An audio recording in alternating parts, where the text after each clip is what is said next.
প্রার্থীর নাম নুনুধর। সাংবাদিক হেডলাইনে আসছে নুনু খারাইছে। এই দেখে নুনুধর রেগে মেগে চরম গালাগালি সাংবাদিকদের। নুনুধরের দলীয় সিনিয়র নেতা সে জানেই না যে নুনু দাঁড়াইছে। সে আবার বলল, কি নুনু খারাইছে? নুনুধরের বিরোধী দলীয় মহিলা নেত্রী সে হেডলাইনের খবর শুনে সাংবাদিক সম্মেলন করছে। সেখানে আবারও সাংবাদিক মহিলাদের অসন্তুষ্ট করলেন নুনু।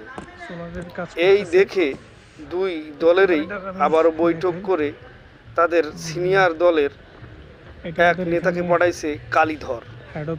কালীধর আবার নুনুকে দেখতে পারে না। সে তার একটা পোস্টে লিখেছিল যে আপনি এই শুকনো গোয়া দিয়ে হাগু করেন কেমনি।